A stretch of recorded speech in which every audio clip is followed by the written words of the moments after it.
where the tranquil waters of Macajalar Bay meet the vibrant landscape of Northern Mindanao, lies Cagayan de Oro City, the thriving capital of Misamis Oriental and one of the Philippines' most dynamic urban centers. A city shaped by resilience, innovation, and the enduring spirit of its people. Cagayan de Oro has become a place where culture and progress exist in harmony.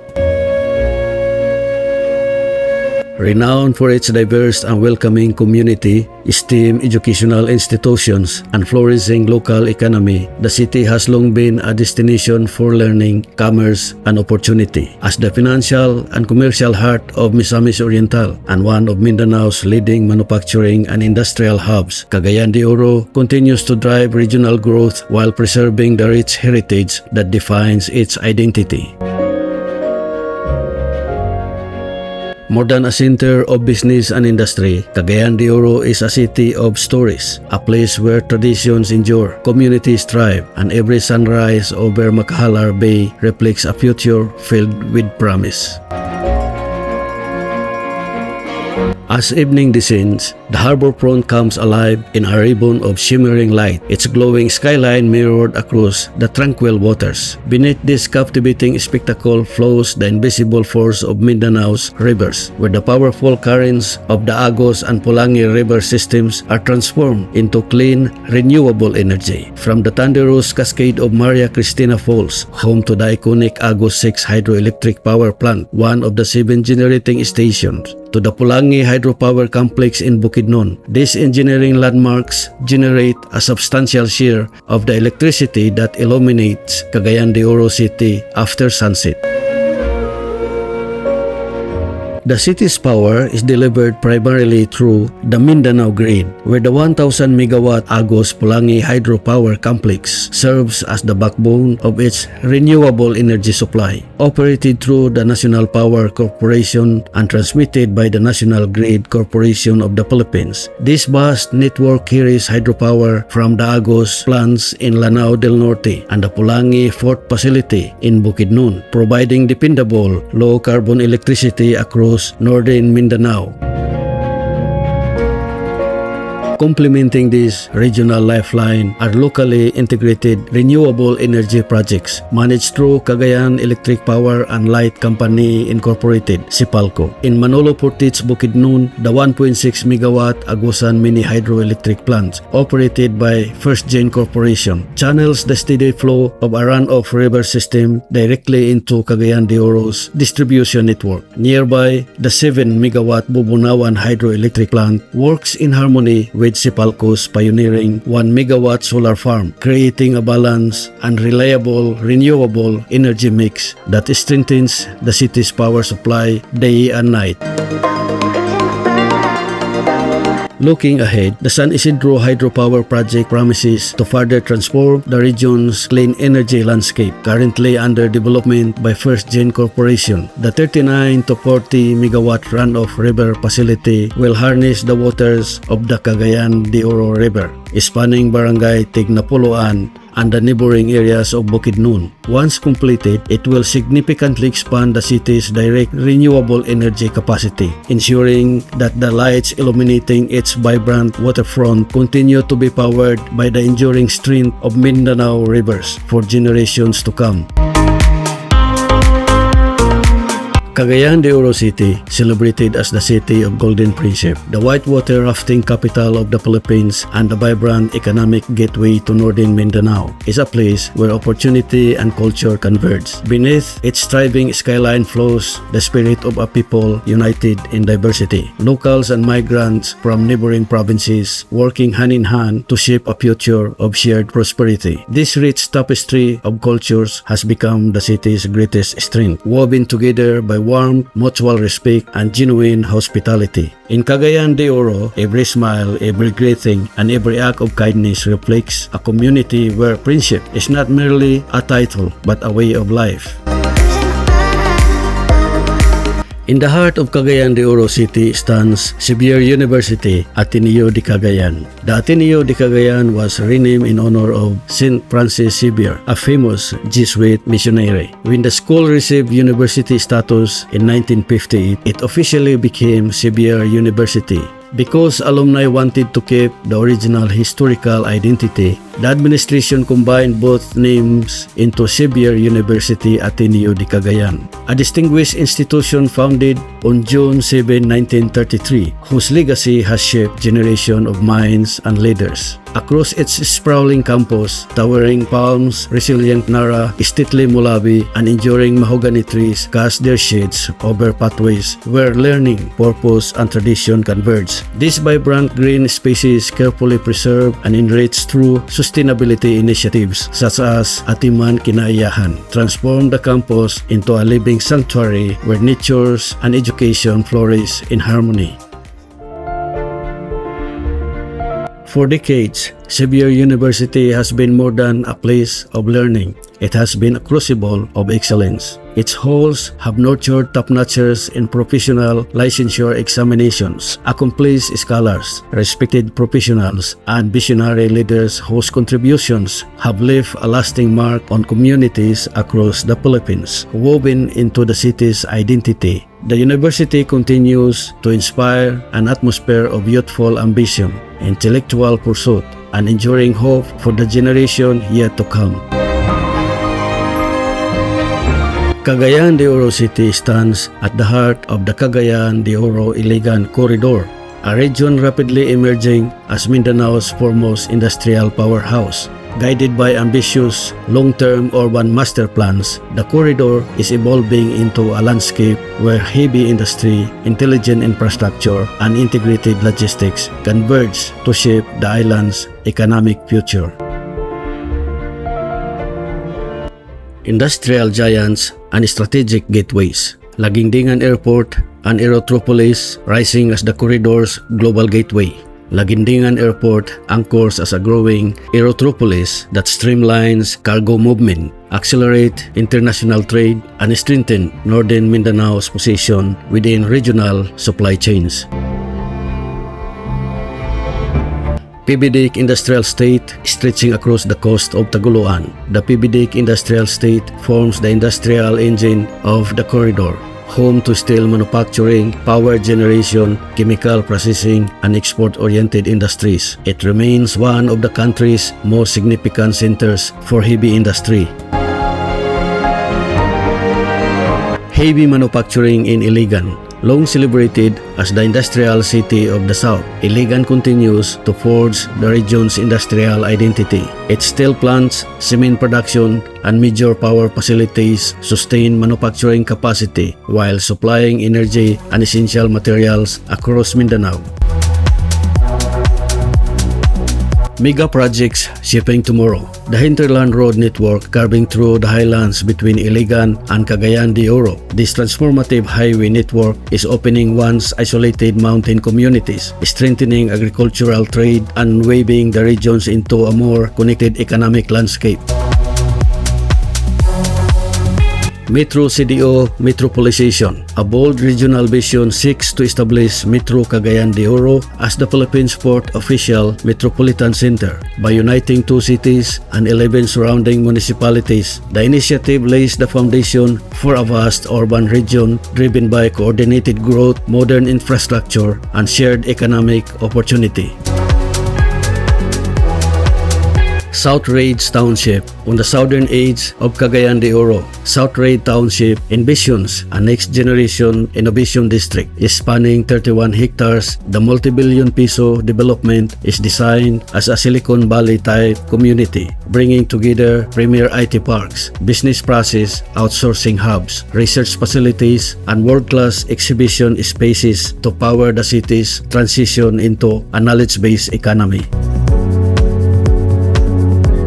Cagayan de Oro rises as the industrial heart of Northern Mindanao, a city where enterprise, innovation, and ambition converge to power the nation's future. Global industry has long found fertile ground here, with world-renowned companies such as Del Monte Philippines and Nestled Philippines anchoring a legacy of manufacturing excellence. Along the tranquil waters of Macajalar Bay in the municipality of Villanueva, Misamis Oriental, stands the Philippine Center Corporation, a subsidiary of Japan's Kawasaki Steel Corporation. Within its vast industrial complex, raw minerals undergo an extraordinary transformation into premium-grade sinter, the lifeblood of steel making. Before beginning their journey across the sea to Japan, it is a testament to decades of international partnership where Philippine craftsmanship fuels one of the world's great industrial economies. Farther east, in Lower Hasaan, Misamis Oriental, the Philippine Iron Construction and Marine Works (PICMAW) shipyard commands the coastline as one of the country's most advanced centers for maritime engineering, home to the Philippines' only synchro-lift dry dock equipped with a side transfer rail system. The facility specializes in shipbuilding, dry docking, structural steel fabrication, vessel management, and the intricate repair of underwater propulsion systems. Every vessel is built and maintained to internationally recognized classifications, including Lloyd's Register and the American Bureau of Shipping, reflecting a commitment to world-class standards. Together, these industrial giants have forged the economic backbone of Northern Mindanao, transforming Cagayan de Oro into one of the Philippines' foremost centers of heavy industry. Here, global enterprise meets local ingenuity, where towering factories, bustling shipyards, and relentless innovation shape the engine of commerce, and where the steady rhythm of manufacturing echoes as the heartbeat of national progress. Accessibility by land, sea, and air. Every journey to Cagayan de Oro begins with connection. Positioned at the heart of Northern Mindanao, Cagayan de Oro City stands as the region's premier transportation gateway, where highways converge, sea lanes meet, and air routes unite the island with the rest of the Philippine archipelago. Its strategic location and modern transportation infrastructure have transformed the city into a dynamic crossroads for commerce, tourism, and cultural exchange, welcoming millions of travelers each year. Gateway by land. The city's extensive land transportation network seamlessly links Cagayan de Oro to the provinces of Mindanao through two major integrated bus terminals, each serving as a vital hub for regional mobility. On the eastern corridor, the Agora Integrated Bus Terminal, located in Barangay Lapasan, serves as the primary gateway to destinations across eastern, southern, and central Mindanao. Daily departure connects travelers to Davao, Butuan, Bukidnon, and neighboring provinces, traversing scenic mountain ranges, fertile valleys, and thriving urban centers. Complementing this network is the Bulua Integrated Bus Terminal in Barangay Bulua, the city's principal westbound transport hub. Strategically positioned along the West Coastal Road, it provides efficient access to Iligan, Osamis, Zamboanga, and other key destinations in western Mindanao, ensuring convenient and uninterrupted travel across the island. Together, these transportation hubs position Cagayan de Oro as Northern Mindanao's principal overland gateway, where every road leads to new discoveries. Gateway by sea, facing the calm waters of Macajalar Bay, the port of Cagayan de Oro, widely recognized as Macabalan Port, serves as one of the Philippines' most significant maritime gateways. More than a seaport, it is a thriving center of commerce and connectivity, linking Northern Mindanao to the Visayas and Luzon through an extensive network of passenger and cargo services. The port is home to the largest passenger terminal building among facilities operated by the Philippine Ports Authority, capable of accommodating up to 3,000 passengers. Modern, spacious, and efficient, the terminal welcomes travelers embarking on journeys that span the country's major islands. Regular ferry services operated by leading shipping companies including Tugu Travel and Trans-Asia Shipping Lines connect Cagayan de Oro directly to Cebu City, Manila, Bacolod, Iloilo, and Hagna, Bohol. Whether crossing the Visayan Seas or undertaking longer inter-island voyages, the port offers dependable maritime connections that have supported generations of travelers and business alike. Beyond passenger transport, the Port of Cagayan de Oro functions as the logistical heartbeat of Northern Mindanao. Designed as a Class A general cargo port, it facilitates the continuous movement of containerized cargo, agricultural products, industrial materials, and roll-on roll-off ro-ro vehicles that sustain a region's economic vitality. A modern 6-lane cargo gate complex enhances operational efficiency, while Oro Port Cargo Handling Services Incorporated ensures the smooth handling of domestic and international freight. Gateway by air, completing the city's multimodal transportation system, is Lagingdingan Airport CGY, the principal international standard gateway serving Northern Mindanao, located in Barangay Moog, Lagingdingan, Misamis Oriental, approximately 46 kilometers west of downtown Cagayan de Oro. The airport offers travelers a fast and convenient entry point into the region.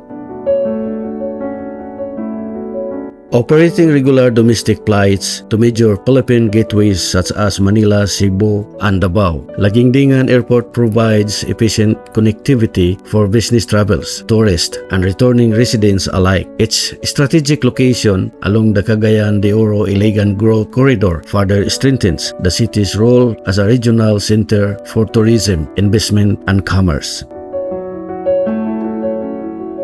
Where every journey begins, accessibility is more than infrastructure. It is the foundation of opportunity, whether arriving through scenic mountain highways, sailing across the nation's historic sea routes, or landing above the emerald landscape of Northern Mindanao. Every traveler is welcomed by a city designed to connect people, places, and possibilities.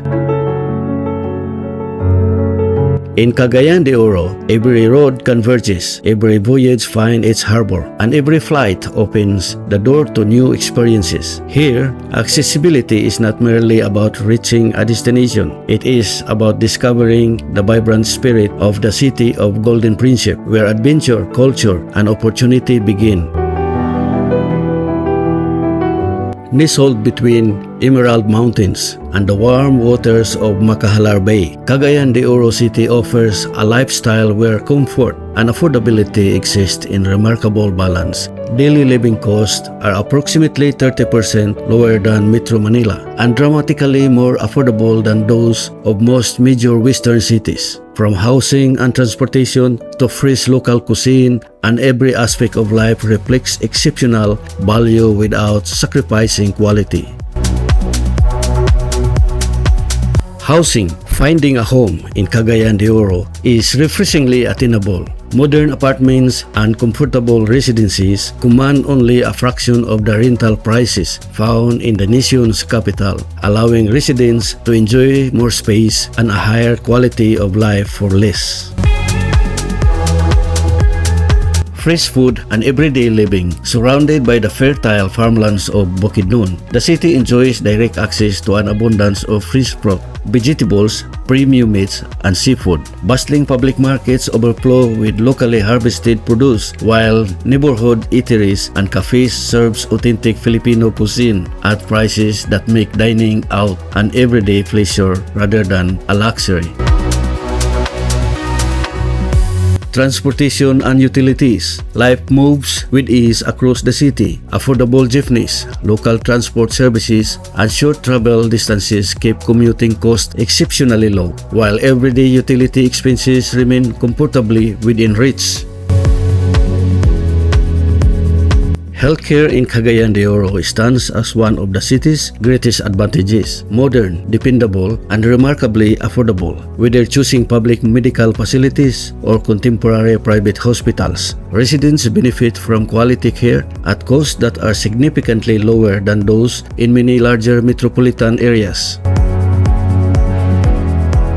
Compared with Metro Manila, healthcare mirrors the city's overall affordability, while prestigious hospitals in the capital often charge premium rates. Leading institutions such as ACE Medical Center, CDO, and Madonna and Child Hospital provide advanced medical services at substantially lower out-of-pocket cost, making quality healthcare far more accessible.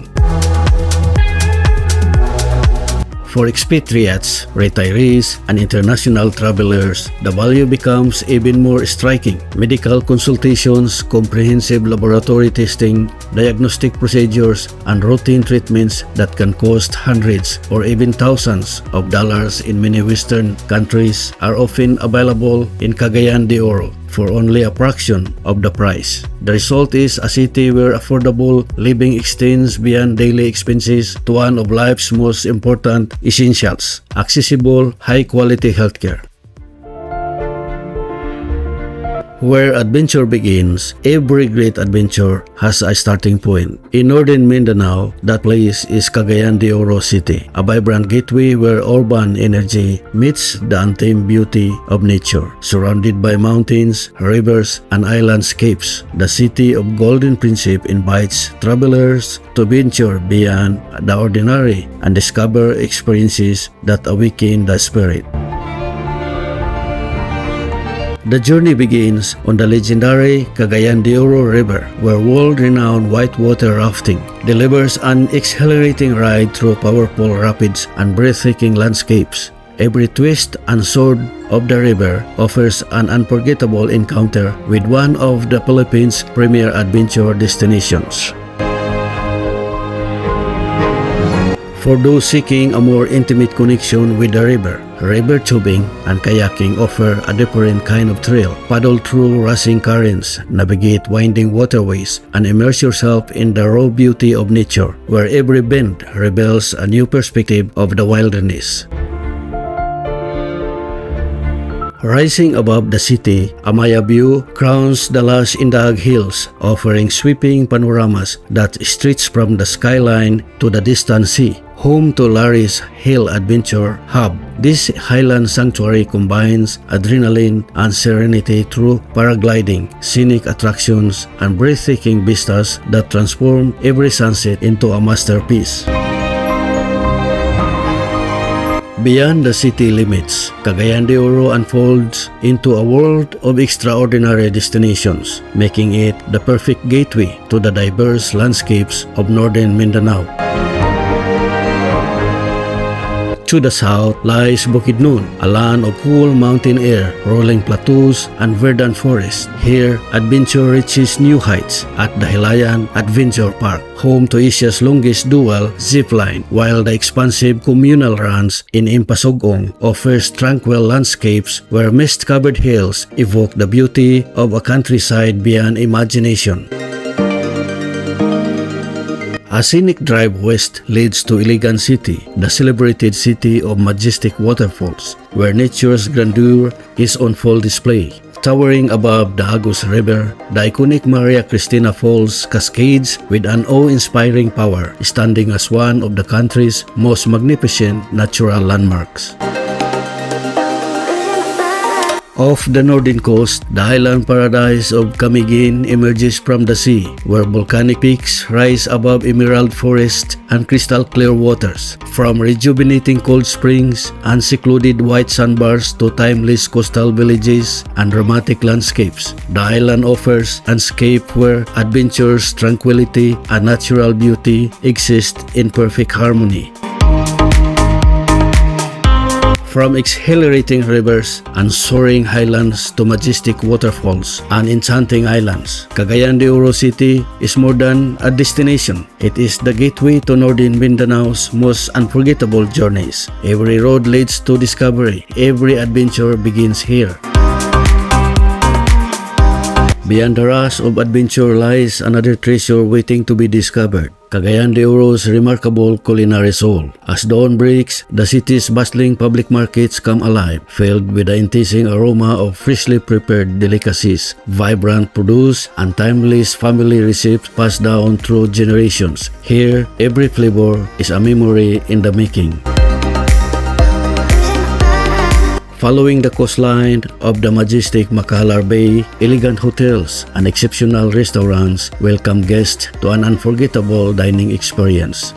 Each plate is a masterpiece blending tradition with innovation against a backdrop of stunning ocean views. In this city, every meal is more than nourishment. It is a journey of culture, passion, and discovery. Cagayan de Oro is not simply a place to visit. It is a destination that captures the heart and calls you home time and time again.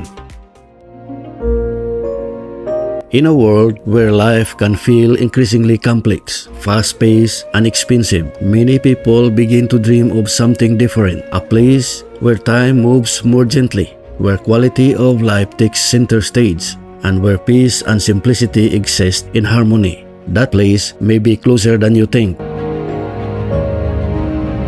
Welcome to Cagayan de Oro City, a vibrant and welcoming gateway where cultures, nationalities, and stories from around the world come together.